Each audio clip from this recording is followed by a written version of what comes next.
When the Taliban arrived, we were forced to flee. We ended up getting arrested and we became prisoners of the Taliban. One day they brought us here and we were forced to destroy the Buddhas. For the last 15 years, Mirza Hussein's history has been indelibly intertwined with the story of Bamyan. In March 2001, he was forced to destroy the millennia-old Buddha statues that stood guard over the city. They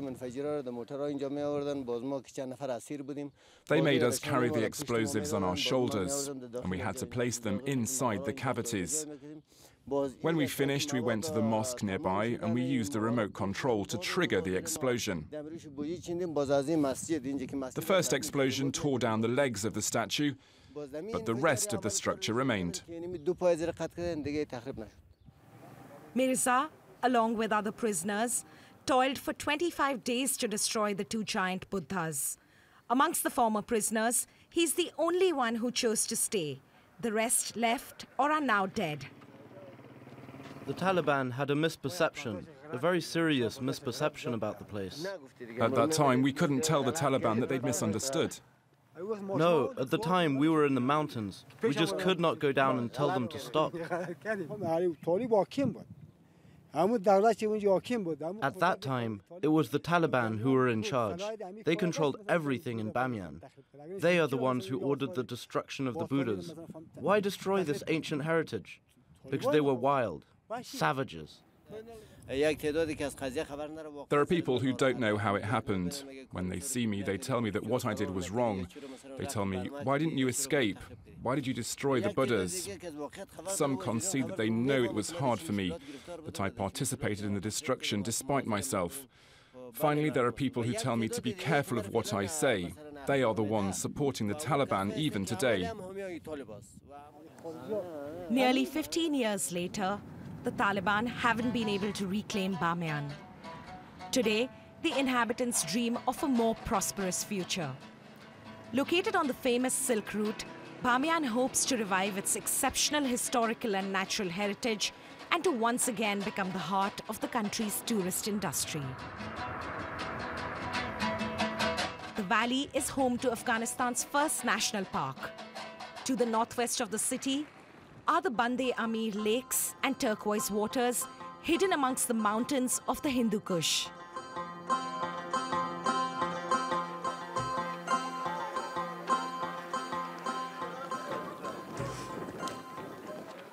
At the University of Bamyan, Professor Mohammad Reza Ibrahim firmly believes the scenic site can draw tourists. The university is the only establishment in the city that offers specially tailored training for the tourism industry. Sit. On the program today is a course in sustainable development.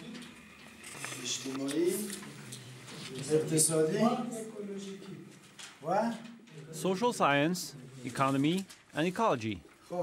These are the three pillars of sustainable development: social science, economy, and ecology. The first group of students graduated last year. Today, 260 students are part of this 4-year-long course of study. Mohammad Reza Ibrahim is convinced that tourism is vital to reviving his city. The only activity and industry that we can promote in Bamyan is tourism, because we don't need that much large scale investment. We don't need to the raw materials. The raw materials are all the cultural heritage that they are already exist in Bamyan. Later, these young students hope to find employment as managers in large hotels or as tour guides. Despite the tense environment, most of them don't intend to leave the city. I know the number of visitors to our country continues to decline, but I'm very optimistic, and I think that after I graduate, I can work in tourism. I am in my 3rd year at the university. I am from this province and I want to continue living here later. We have a very green environment in Bamyan, and there are so many culturally valuable things. Earlier this year, Bamyan was named Cultural Capital of SAARC, an organization that brings together 8 Asian countries. 2 days of festivities are planned to celebrate the event. When he's not teaching, Mohammad Reza Ibrahim puts on his second hat, that of the manager of the Bamyan Tourism Association. Fortunately or unfortunately, there is only one instructor who teaches tourism in Bamyan, and that's me. Today, a special launch is planned at the airport. Now. A brand new tourist counter is opened in the terminal.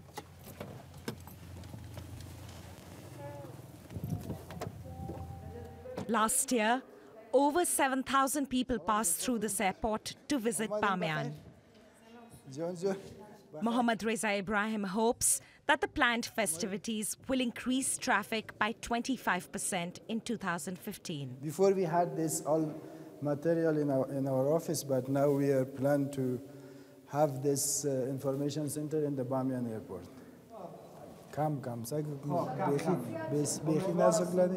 I strongly believe in more development, and I hope we will see thousands of tourists arrive here in Bamyan.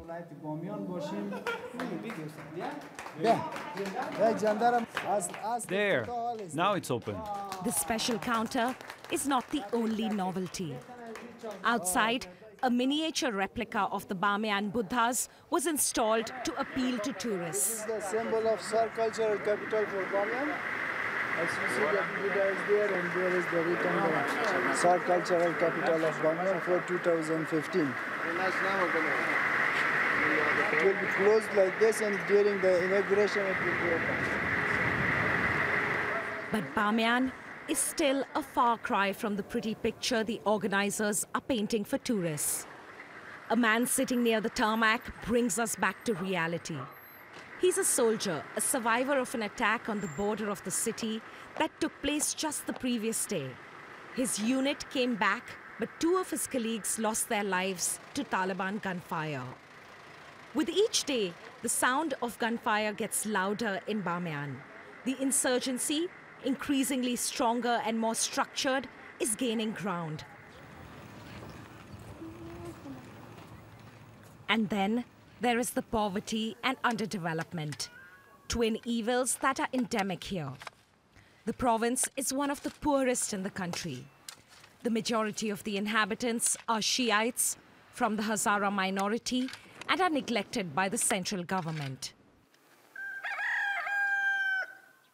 Over 100 families still live in these caves, as old as the Buddhas nearby.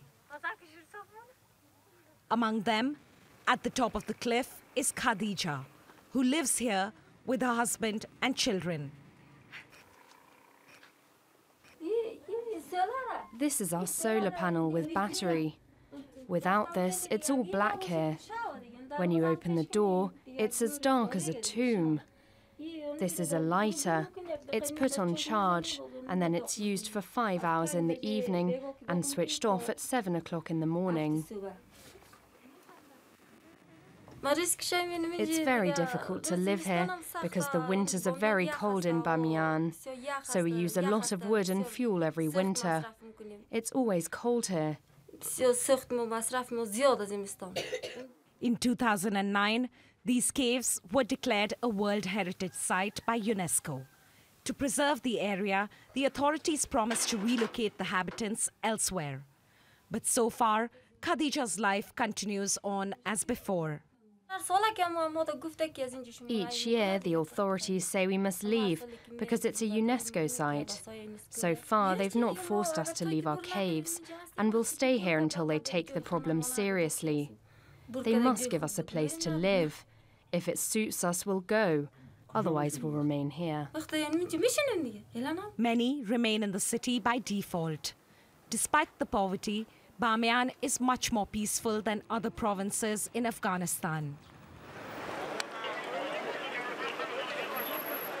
But right now, there are other things to worry about. The Bamyan Cultural Capital festivities are starting. At the edge of the airport, there's a lot of excitement about the imminent arrival of prominent personalities. Your ID cards. Show me the IDs, please. Despite the constant hovering of helicopters, Many guests have cancelled their attendance at the last minute, discouraged by the risk of an attack. The Deputy Afghan Vice President is here.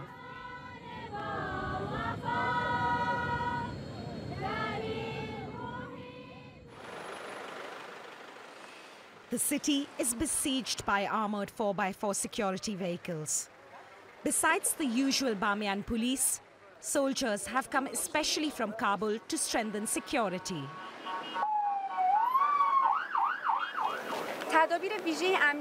There's been extra security here in Bamyan for a week. Things are getting serious now. For Mohammad Reza Ibrahim, this is the moment of truth. This is the most important meeting, the most important event which is happening in Bamyan during 14 years back. And for you, personally? For me also it is a happy day, and I enjoy from this day, and this is wonderful for me. For the organizers and the Afghan authorities, nothing must disturb the celebrations. The festival is a demonstration that will show the world a different image of Afghanistan, an image of a peaceful and joyous province where one can safely attend an open-air concert. It's a sight that's hard to imagine anywhere else in this war-torn nation. I'm very happy and very pleased that our province was chosen as cultural capital. This is the first step towards success and prosperity in Bamyan. And we're optimistic. One day people who live in caves will become those who live in castles, and besides, there's tourism. It can be a good source of income for all of Afghanistan.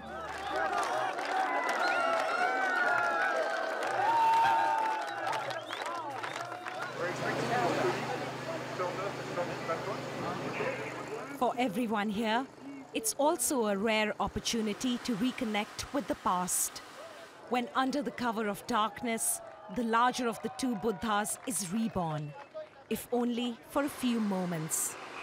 Thanks to a 3D projection on the cliff face, the people of Bamyan witnessed the rebirth of their heritage.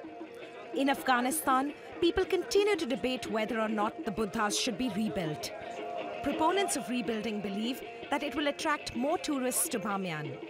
Opponents argue that there are not enough original stones to rebuild the site, and use of new material will lead to a withdrawal of its World Heritage designation by UNESCO. But for now, this is the first time that many young people have seen the Buddhas that they've grown up hearing so much about. Before I saw this, I did not imagine that our ancestors could build such things. We're really satisfied. We can again see the true appearance of the Buddhas through this presentation. We thank those who made this possible.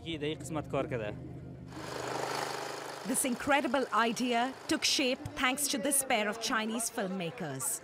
For 2 years now, Zhang and Lang have traveled the world and filmed their adventures for an internet program. This season, they chose the ancient Silk Road.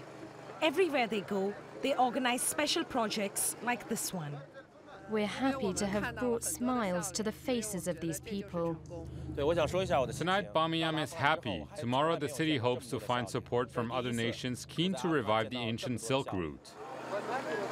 Tonight, Bamyan is happy. Tomorrow, the city hopes to find support from other nations who are keen to revive the ancient Silk Route. But the Afghan state has never seemed more fragile. Only time can tell whether Bamyan will live up to its visions for greatness.